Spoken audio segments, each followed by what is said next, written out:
A navy blue cap flattened. I remember scraping blood from its silver badge. That day they came with his watch, his cap, his baton, his whistle, his bloody relics. The rest lay plastered cold, in neat patches bullet holed, freshly laid for the family to kiss and a parade.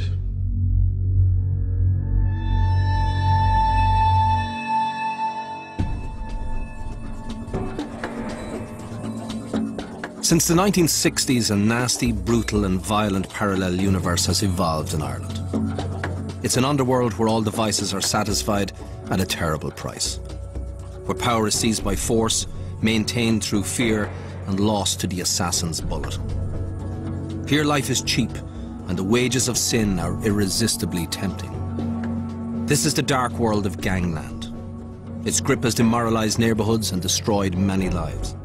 This is the world of organised crime, where no holes are barred, everything is fair game, and the spoils go to the most ruthless. Welcome to Badfellas.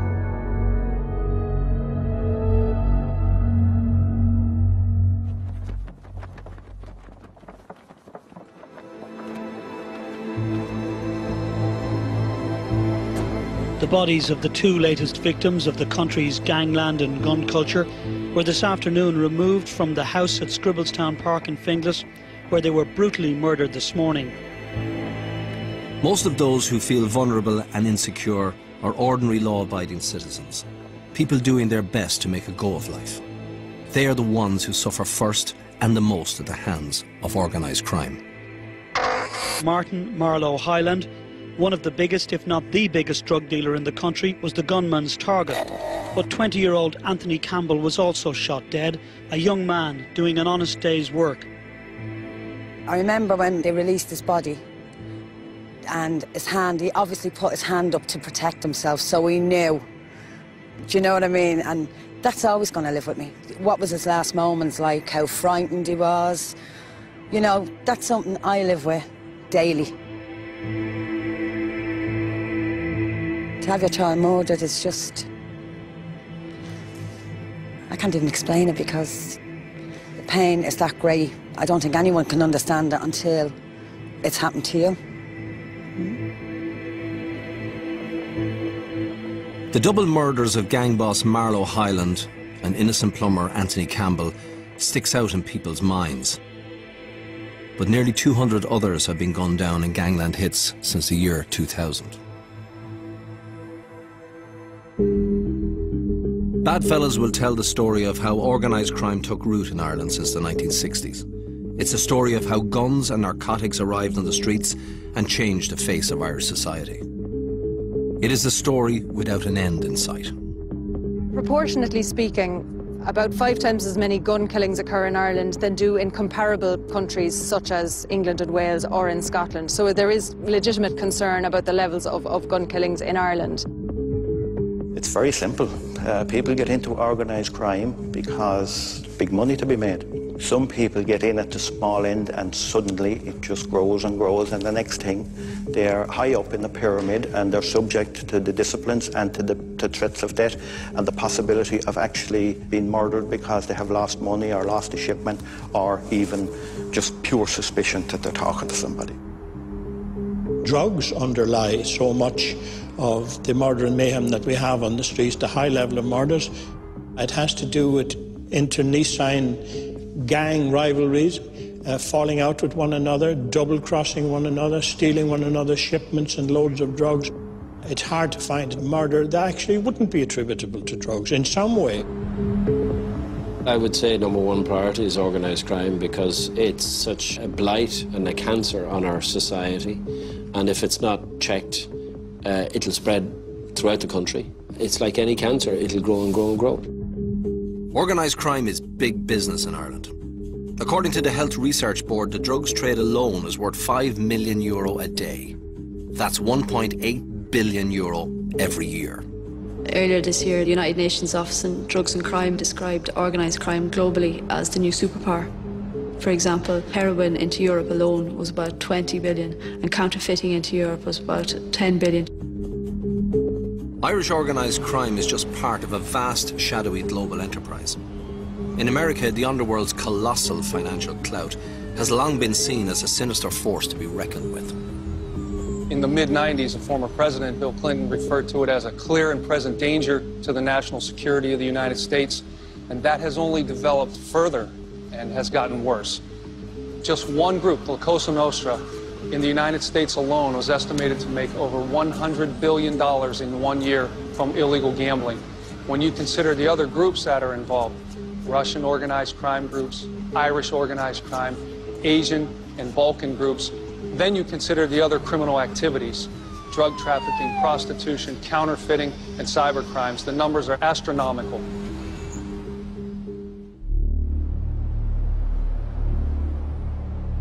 The level of organised crime in Ireland has become so serious that in cities like Limerick, the wealth, power and fear generated by warring crime gangs has threatened and undermined the commercial and social cohesion of the city. There is a pervasive feeling that even if you mind your own business, you're not safe.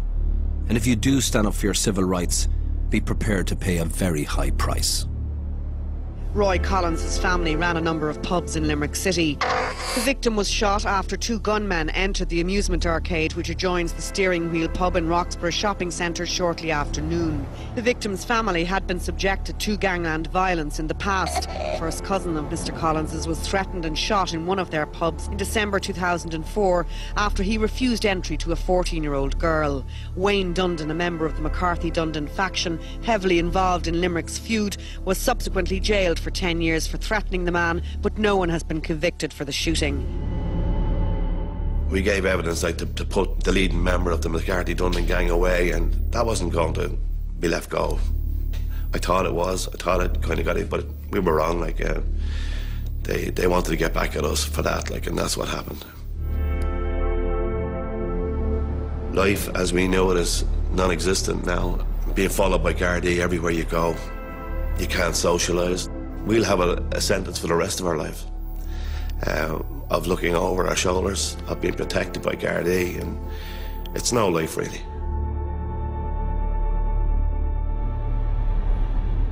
The murder of law-abiding citizens by crime gangs to deter witnesses and scare juries has eroded many people's faith in the capacity of the Irish state to protect their freedoms and civil liberties. These people are just making life hell for decent, ordinary people in particular geographic areas of the country. People, if they think that it's going to stay in Limerick and stay in certain parts of Dublin and not extend out into the rest of the country, they're being incredibly naive.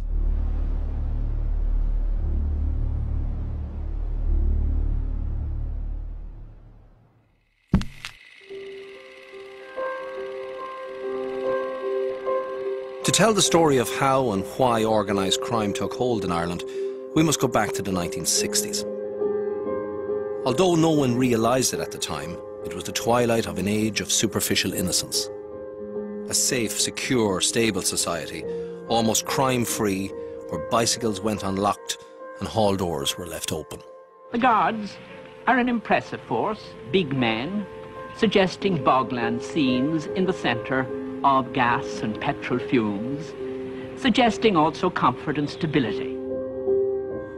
You had a baton, a whistle and perhaps a torch. There were very few patrol cars. There was one patrol car in the Store Street district and there was one plainclothes car for detectives. You had closely knit communities where the same families knew one another for generations and where they could put pressure on younger people to behave themselves. And I'm sure the church, who gets blamed for so many things, probably would claim some credit for the way things were. When I arrived from Templemore in the Dublin city in 1965, it was a pretty stable conservative society. Serious crime was virtually unheard of. A certain amount of violence, bad rows outside pubs, that type of thing. Some people carried knives. Guns were most unusual. In 1966, there were only 4 murders in Ireland. None of them involved guns. There were break-ins into shops, larcenies from various types of warehouses and stores and There was some pickpocketing and bicycle thefts, and that was the main type of crime that occurred. Well, I practiced law in Limerick throughout the 60s. There was really very little crime at all, and I can recall that at the start of circuit court sittings, the county registrar would stand up and he'd present the judge with a pair of white gloves, and that was to signify that there was no indictable crime in the city or county of Limerick. And that used to go on term after term. I don't think there have been white gloves in Limerick in the 80s, 90s, the noughties, or that there ever will be again.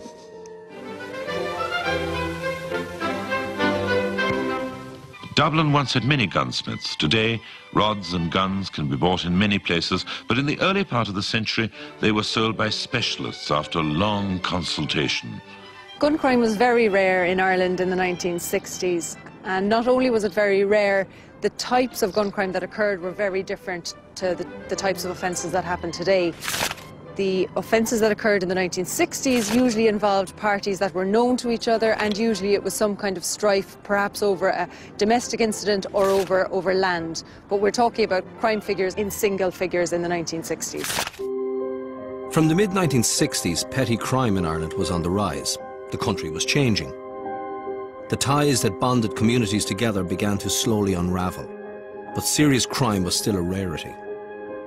In the mid-60s, there were 300 prisoners in Irish jails. Today, there are over 4,000. 1966 is a good year to use as a starting point because it's the 50th anniversary of the 1916 Rising, and Irish society had by that time, I think, matured and settled down. In fact, the society had become so relatively safe and crime-free that there was discussion, real debate, serious debate, about whether or not we should close down some prisons. So you can take it almost as the last point of normality, because 3 years later, of course, you had the outbreak of violence in the north of Ireland.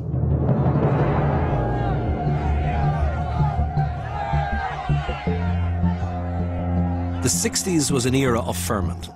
The Vietnam War and the American civil rights struggle radicalized a generation of students across the world.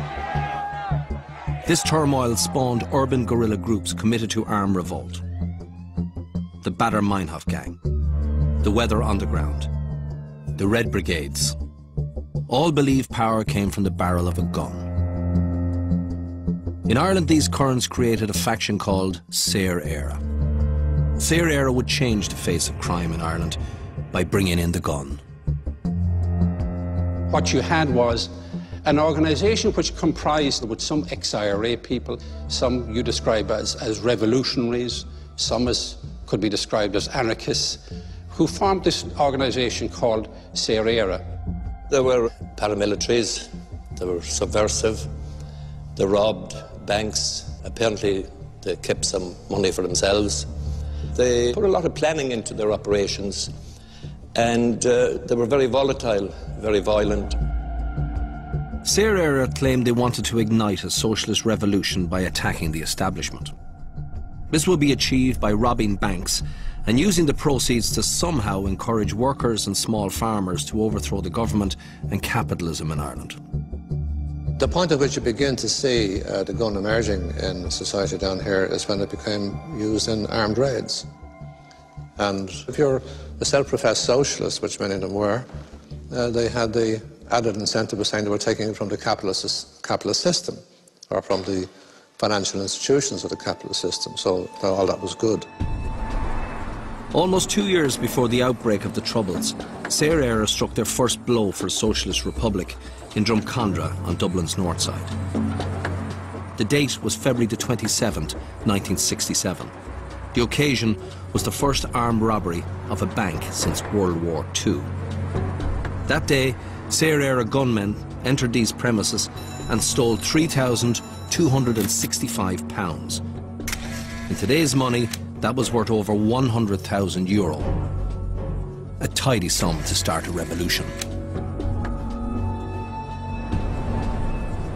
A year later in Ballyfermot, these so-called revolutionaries also revealed that they were reckless. When spotted by a squad car on the way to a raid, they opened up on the unarmed policemen pursuing them. We spotted a stolen car with 4 men in it outside a bank. They were about to rob the bank. A chase ensued. One of the raiders put his head and shoulders out one of the back windows of the car, and he fired a number of shots directly at the patrol car. We dived down in the car, and actually the driver had nowhere to dive. He had to keep down as best he could, and he swerved the car from left to right to avoid the gunfire. The leading lights of this faction are forgotten now. Men like Sean Doyle, Martin Casey, Paddy Dillon and Frank Keane. They were supposed to be political. Now, I'd put that in inverted commas, like lots of robberies that were carried out after that.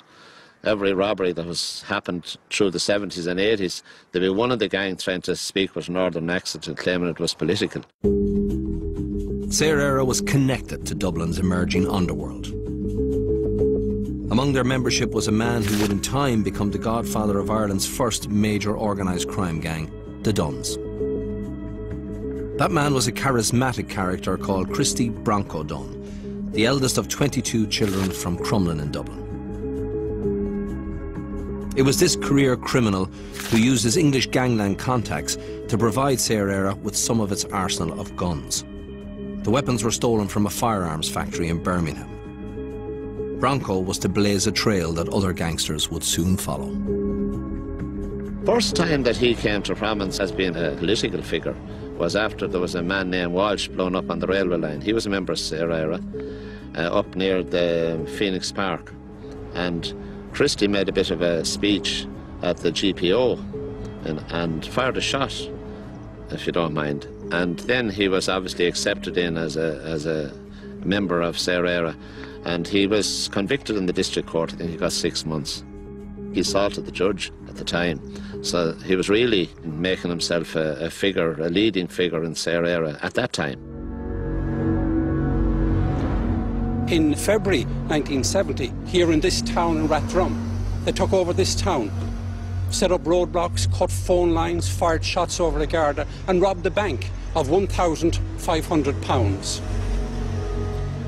Now this was an audacious, reckless operation, and it set minds thinking as to what this organisation would do next. If it was a question that the forces of oppression did attempt to disarm or did attack a unit of Sarah Era in operation, Sarah would resist, has resisted, and will resist again. These misfits are rarely mentioned in the story of organised crime in Ireland. Yet it was Sarah Era who first brought the gun back onto the streets of Irish towns and terrified ordinary people working and doing business in banks and post offices. On April the 3rd, 1970, 4 Sarah Era volunteers set out to rob the branch of the Allied Irish Bank on Arran Quay in Dublin. This operation would be a defining moment in the history of serious crime in Ireland. The spate of raids on banks had led to heightened security. Banks now had alarms and the police were on alert. Garda Richard Fallon was on his way to work when Sarah Era entered a bank and stole £2,000. It had been the usual morning, you know. He got up and shaved as usual. There was the bit of polishing of the buckles on his tunic, as they always did in those days with the older uniform. So he went out the door as usual that morning with a quick goodbye. Richard Fallon, he was a senior guard in Mountjoy when I arrived there. He mentored younger personnel, and he told anybody, the whole unit that were there, that people should be careful on the street, and that in his case, that a Scott Medal awarded posthumously wouldn't be any good to his widow, which was, you know, prophetic. The raiders, there were 4 of them, entered the bank shortly before 11 o'clock. Once inside, they pulled masks over their heads, drew guns and ordered the 4 customers and 13 staff members to lie on the floor. But the manager of the bank, Mr. Stanley Keegan, spotted them from his office. He pressed a buzzer which rang an alarm in Dublin Castle and the Bridewell, so that when the raiders came out of the bank, a squad car pulled up outside. This is the first time in my life I've ever walked down this lane. It's the lane that leads to the bank where my father was killed on the 3rd of April 1970. He'd gone to collect his car from being serviced, but they got the call in the squad car while he was being given a lift down, and he ended up here coming in the front gate of the bank right as the raiders came out the front door.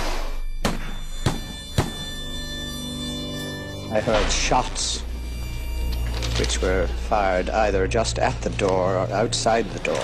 The raiders were storming out the door. It's recounted that he raised his arm and was shot in the arm at that point. I then saw a policeman chasing somebody along the lane here, and I heard a further shot, and I saw the policeman fall. A fatal shot was delivered to him here. He died instantly on that spot there. And the guard who was with him, Paul Firth, said an act of contrition into his ear.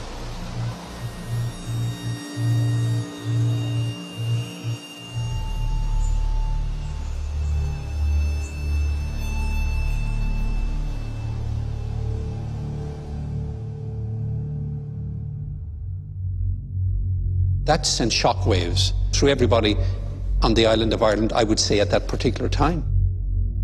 A relatively small group of people terrorising different towns in the state with their activity in terms of robbing banks, and in essence here shooting down an unarmed member of the Garda Síochána carrying out his duty.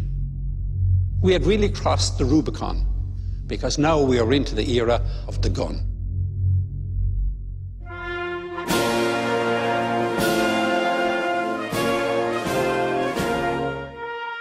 This was unbelievable, that an unarmed member of the Garda Síochána would be shot dead in cold blood. And it really was the end of the age of innocence as far as policing and armed robberies and organised crime is concerned.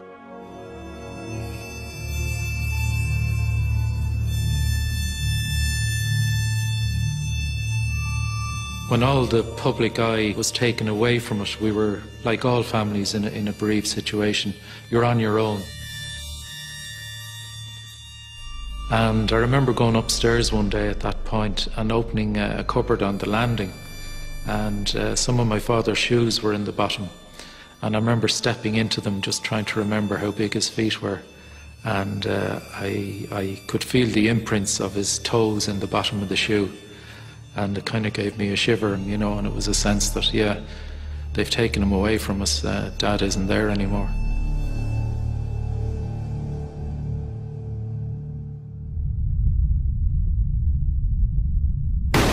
Once you introduce the gun into society, the guy with the gun now becomes the most powerful guy. And the guy with the gun doesn't abide by any conventional or civilized rules.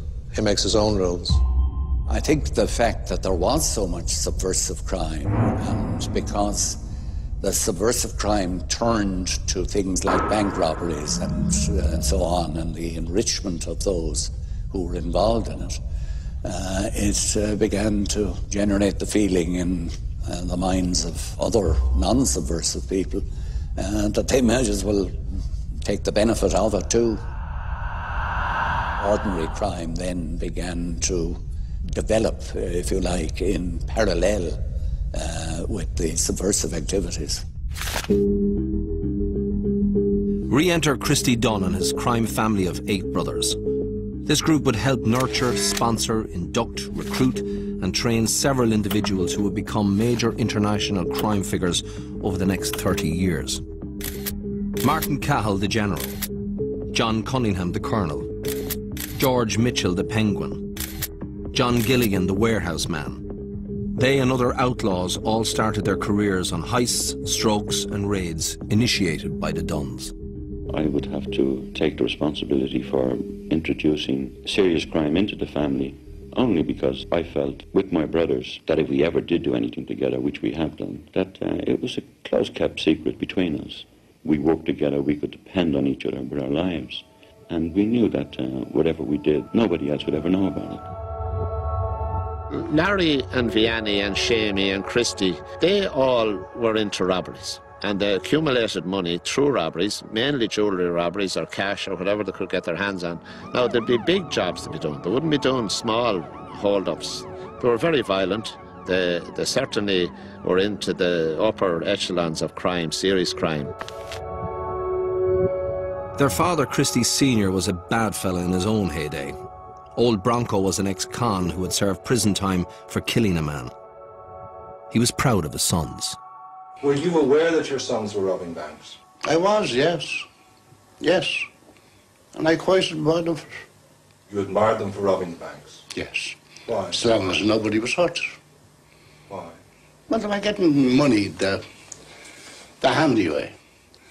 No loss of life, no malicious damage or injuries to anybody. But they're taking somebody else's money. Yes, but who do you know whose money it is that's in the bank? How do them people get it? In time, the Duns would become the scourge of Irish society. By 1970, Christie, the eldest and the original self-appointed criminal godfather, had already earned his place in history for his involvement with the short-lived Sair era. The revolutionaries who had fired the shots that marked the death knell of a way of life. From 1970 on, armed robbery, extortion, abductions, tiger kidnappings and murder would become commonplace.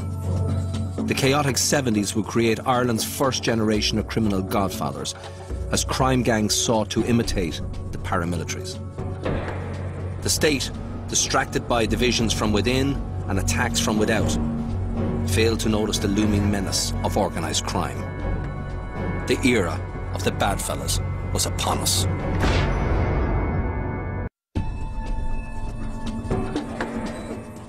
Organised crime did not exist in the Ireland of the 1960s, but the Troubles would change all that. Serious crime would become a daily event as Republican paramilitaries raised funds for their war. The rise of the bad fellas starts here. The spillover of the Northern Ireland Troubles would rock the Irish Republic to its foundations. Ironically, it was members of the cabinet who stood accused of assisting the emergence of a guerrilla army. This was the scene outside the Dublin District Court today as the two former ministers were charged. Just weeks after the murder of Garda Richard Fallon, Charles Haughey, the Finance Minister, and Neil Blaney, the Agriculture Minister, were dismissed from office. Taoiseach Jack Lynch believed they were implicated in a covert plot to split the IRA and provide arms to what would become known as the Provisionals.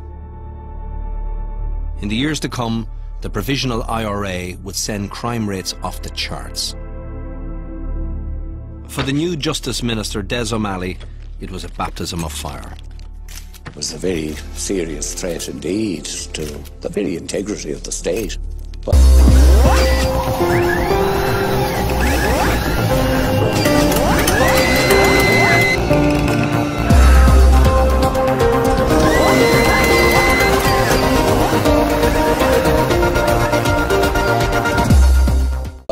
There always had been a tradition of subversion against the state. What was different in 1969 and 70 was subversion within the state, within the very government that was there to represent and protect the state and its citizens. That made it so much more sinister. The arms crisis is the great defining moment, I think, in contemporary Irish politics. You were suddenly into a completely abnormal set of circumstances. From that moment on, everything was different. Different world. In the 70s, the story of crime in Ireland is mainly the story of terrorist crime. The organisations committed to political revolution were on the warpath. Nothing and nobody was safe, and every source of potential revenue for the cause was fair game. People nowadays talk about the IRA as if it were a single sort of unit, but I was at that time actually faced with three violent organisations, because there was the official IRA, the provisional IRA and Sair era. It was a fairly frightening scenario at the time in the early 70s. Armed robberies exploded. In 1968, there were only 3 armed robberies in the Republic. By 1972, that had risen to 123. Ireland was engulfed in a revolutionary crime wave. Bank robberies, post office robberies, all type of robberies became commonplace for the sole purpose of funding these particular organisations. And it's important to understand that during the 60s you would have been dealing with 4 or 5 robberies. That is, the Garda Síochána would have been dealing with 4 or 5 robberies in the year. It increased then and evolved into maybe 100, 150 armed robberies in the year, 95% of which I would believe at that time were carried out by paramilitary organisations, the official IRA, the provisional IRA. Being in justice in the early 70s was like being in charge of a fire brigade. You were running around all the time trying to put out fires, and you could do very little constructive work. And all of these things, these extreme acts of violence and so on, were all happening for the first time. And it meant that you had to concentrate all your efforts on that. I would say, and I say with absolute certainty, that the vast majority of the Irish people will not tolerate the IRA and want the strongest possible action to be taken against them. The priorities at that time changed over those few years from countering housebreakings and unauthorised takings to countering armed robberies, gun crime and paramilitary violence. This is Rossborough House near Blessing in County Wicklow, scene of what is now generally accepted as the world's greatest art robbery. An armed gang raided the stately home of Sir Alfred and Lady Bite. 19 rare paintings valued around £8 million were cut from their frames and held for ransom. Most crimes of a serious nature, in terms of extortion, in terms of bank robberies, were carried out by paramilitary groups. And in essence, they could be described more as organised crime. And it is fair to say, to all concerned, that the activities of criminals would not have been the #1 priority. Hey, what the hell are you? While the cops were sidetracked by the political mayhem of the 1970s, those involved in crime as a way of life were watching and waiting for an opportunity to make it big. Jill, there's good pickings if you know where to look. Me and Johnny, we know it's a good place that's a cinch to knock off. Never been done before either. Thinking of having a look at it tonight. A week in the life of Martin Cluxton depicted the type of crime that was occurring and the type of person that was attracted to crime. Are you mad? Any trouble around here and I'm the first to be lurried off the Star Street. Many of them were poor, from large families, badly educated and easily led. I keep them talking at the front. Johnny does the back office where the cash is. Be easier with 3 though. Many of them were young delinquents who had spent time in the brutal industrial schools. We are neither qualified nor equipped to deal with the work of rehabilitation. The end result is that most of the boys leave with relatively the same attitudes to and aggressions against society as when they arrived. Amongst the ranks of the army of children that passed through the industrial schools was the future leaders of organised crime in Ireland. Christy Dunn and his brothers, Martin Cahill and his associates, John Cunningham and his crew. They all spent a lifetime hitting back. I'm not a godfather, I'm a good father. I think it was convenient for the authorities, and the police in particular, to have a family like the Dunns, who I regard as just scapegoats. A lot of my family, my sisters and my brothers, live in substandard accommodation that's been given to them by the corporation. The corporation have made it quite clear that under no circumstances will the Dunns ever be housed in anything other than substandard accommodation. I feel that my family, like most other unfortunate people living in these areas, become victims. Dublin Corporation working class housing has changed very little in the last 40 years.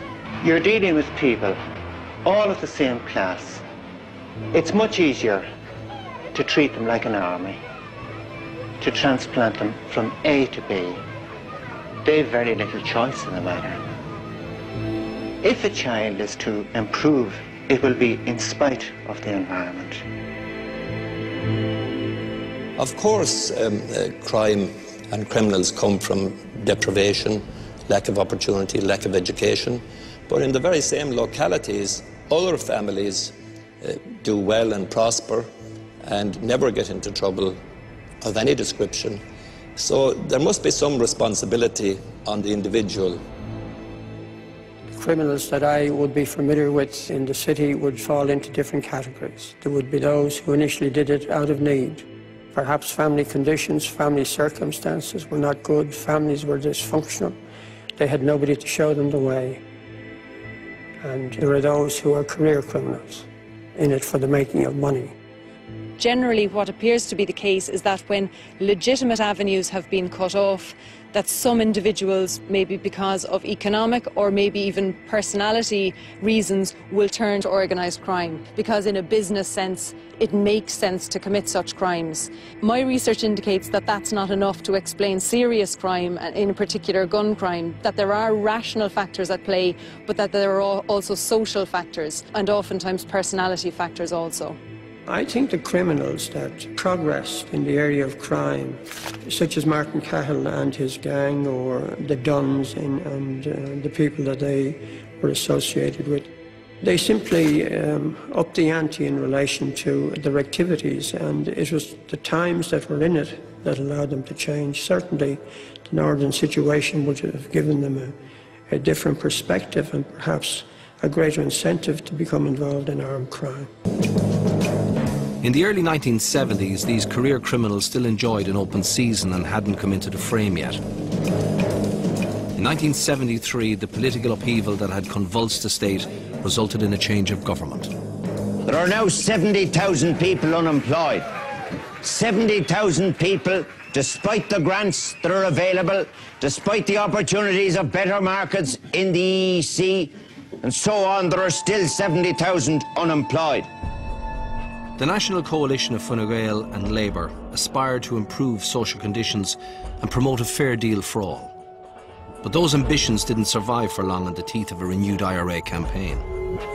The activities of criminals like the Dunn Academy was never going to be high on the list of priorities for a government under siege.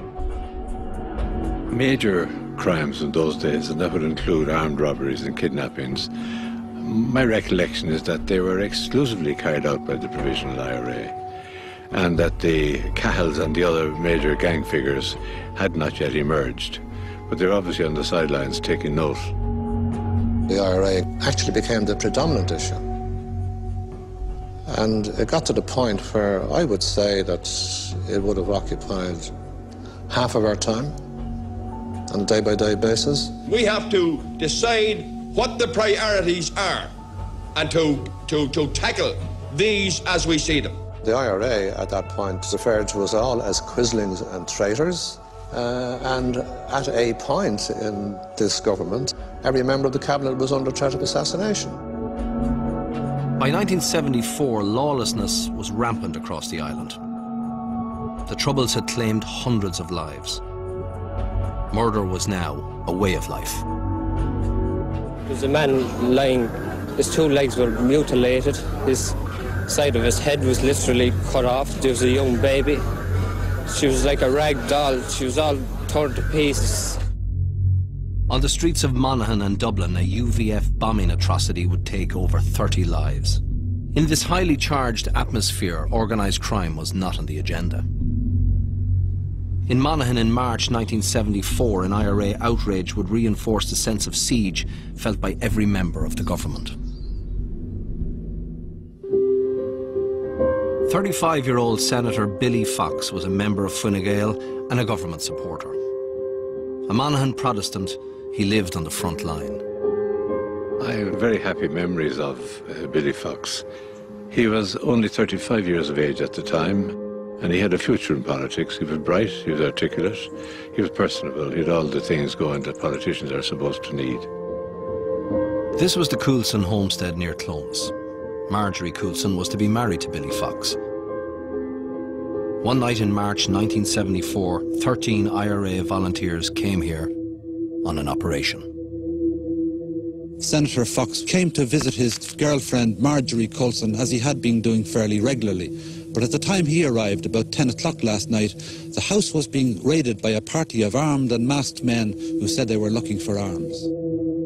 When he arrived, there was a raid in progress by neighbours, I'm sorry to have to say. The raid involved setting the house on fire, burning family Bibles, totally sectarian outrage. So Billy Rive got out of his car, decided for whatever reason, he decided to get away. He got past the first terrorist and was running down the field to get away, run behind the house, when he was shot by another terrorist who was obviously on guard down there. The following morning, search was mounted, and his body was found lying near a drain in the field, quite a short distance away from the house. He didn't die immediately. He crawled some distance and obviously wasn't able to crawl to safety. And clearly he died a lonely and painful and cruel death. That in itself sent shockwaves through the country, and particularly through government, that this organisation could callously kill a member of the Oireachtas. The priority had to be countering paramilitary crime. They were the biggest threat. That's the first political murder since 1927, when Kevin O'Higgins was assassinated. So the murder of a member of the Oireachtas can't be more serious. What you'd have to say is that at certain points we teetered very close to anarchy. It's inconceivable that the people who murdered him didn't know who he was. They were neighbours, they were residents of this locality, quite close to his local place. So I'm quite satisfied that they knew who he was and killed him, notwithstanding his position, his status as a member of the nation's parliament.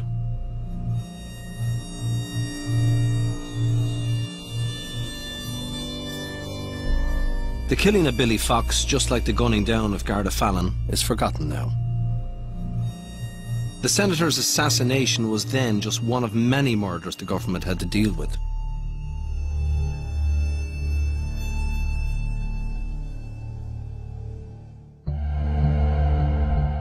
In the shadow of the gunmen, the criminals were busy robbing banks, stealing jewellery and breaking into factories for merchandise to sell on. Christy Dunn had long abandoned revolution and was back doing what he did best, robbing for personal gain. In 1975, Christy Dunn showed he had learned a trick or two from the IRA when he added tiger kidnapping to his repertoire. In February of that year, he led a gang that kept captive the family of the manager of West's Jewellers on Grafton Street at their Booterstown home. Later, Dunn forced the manager, Robert Halpin, to open the safe in West's and made off with £70,000 worth of precious stones. This was just one of the 153 armed robberies carried out in 1975. There's no coincidence that armed robberies escalated in the Republic. And this, I suppose, was not divorced from what was happening in Northern Ireland with the various paramilitaries and the awful, awful violence that was happening there. In any caper that involved big money and lots of manpower, there was a good chance the Dunns weren't far away. Well, they were a very active criminal family, and they were into big robberies, like jewellery robberies. They certainly were into serious crime and greed and money, and that drives all serious crime. It's all about money. By 1977, one of the brightest students from the Dunn Crime Academy was beginning to make waves in his own right. Martin Cahill hit the headlines with a raid on the Semper tire factory in Ballyfermot in Dublin. The heist would bear the hallmarks of all the general's strokes: precision, planning and violence. In order to hit the security van the moment it arrived with the payroll for 1,000 workers, Cahill first abducted the O'Neill family. The fella was upstairs and told if any of us went to the window that we'd be shot, we would just keep quiet. So we stayed there. The general held the O'Neills at gunpoint overnight. Next morning, his gang cut through the factory perimeter fence at the bottom of their garden, just as the wages van arrived. The five of them that I seen had guns. One of them stayed with me and the missus, and he was giving instructions from the back room window over. He had a walkie-talkie. When the van pulled up, I heard your man roll, get him now. So there was 2 shots rang out. Cahill's 5-man gang opened fire with their weapons and shot a security guard. They escaped on motorcycles with £53,000 in cash. Organised crime was now becoming a force to be reckoned with. Crime of its nature, in order to succeed, has to become organised. It has to organise itself as a business. And I think the Gardaí didn't react rapidly enough to this new phenomenon of criminals organising themselves. Now you create an alternative lifestyle. And of course there's a high degree of attraction for somebody who comes from a background of low income, suddenly seeing the potential to gain a very high standard of living.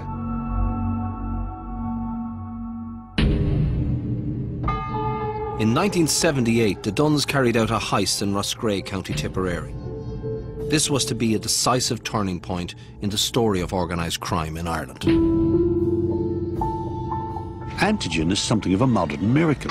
It's in the middle of Ireland, far from mayor and seaports, about the last place in the world in which you think of setting up a pharmaceuticals industry. In July 1978, Christy, Shamey and Henry Dunn raided this factory and made off with £300,000 worth of the painkiller Palfium. Christy and Shamey were unaware of the potential value of the haul, but their brother Henry was.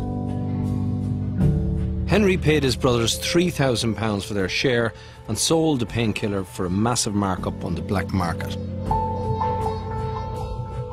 The pennies suddenly dropped for Shamey, Mickey, Boyo and Larry. Drugs was the way to go. This was to be a seminal moment in the history of organised crime in Ireland. Obviously they made money and they had a look around and said, well, there's drugs, there's a market for drugs here in this country, and let's get into this. There's money, we'll invest so much money, we'll bring in drugs, we'll quadruple our profit, and that drove it. And you don't have to tell me about the appalling social consequences of the introduction of drugs into this country, what they have been. It's been highly corrosive in terms of solidarity particularly amongst working class communities, which would have been very cohesive, even societies where they'd been taken out of the middle of the city and then planked, I think wrongly, by the corporation out in Ballyfermot and Cabra and Crumlin and Kimmage and Finglas or wherever. They were very cohesive societies in which people quite literally did help each other. But that has been, I think, the greatest casualty of what has happened. Heroin would be the grim reaper of the 1980s. But the big story of the 1970s was the story of a sustained attack against the state. The first shots were fired by Saor Éire, but the main assault came from the IRA. The offensive forced successive governments to meet fire with fire and take their eye off the looming menace of organised crime. I don't think that it overstates it to say that, in part at least, the present criminal situation is a legacy of the terrorist violence that arose in the early 70s. I think it gave an example to a lot of others that they could act in a ruthless and vicious fashion and hope to get away with it. Organised crime as we know it today hadn't then emerged except, and significantly except, in the ranks of the provos, because the cult of organised crime and the cult of the gun began in those times with the provos, spilled over into gangland in the cities, Limerick, Dublin, and to a lesser extent Cork. And I think one can say without fear of contradiction that the appalling crime situation that we have today can be linked quite clearly back to the provos and their campaign of the 70s and 80s. We would not have had a descent into organised crime to the extent that we have unfortunately suffered from. And to me, it is inescapable that the direct causal link is the IRA and the introduction of the gun and the introduction of the bomb and the application of organisation to criminal activity. We had a major paramilitary threat to deal with over the years. And if it is suggested that this should not have in any way distracted from the fight against ordinary crime, if one wants to call it that, well, that is a spurious argument. If we had no paramilitary activity, yes, we would have crime. We would have organised crime. But I believe not on the scale that we have today. It brought down the value of human life in Irish society as we knew it. And sadly, that's happening with the drug gangs now. Very difficult. They operate in a cell situation, the same as the provos operated. They don't tell many outside the cell what's going on because the stakes are very high. They're all fighting the same battle out there for supremacy in the supply of drugs. Organised crime in Ireland centres around criminal fraternities or criminal networks, far more loosely structured than anything that was the case in the IRA. However, these criminal connections that are required for drug trafficking, for money laundering and so on, seem to have piggybacked on the connections that were already in place because of paramilitary organisations such as the IRA. And certainly the availability of guns and the know-how as to how to access these guns seems to have been passed down from paramilitary organisations to these looser criminal groups. In all, 17 arrests were made in Spain. Dubliner Christy Kinahan, said to be the boss, was arrested along with his two sons.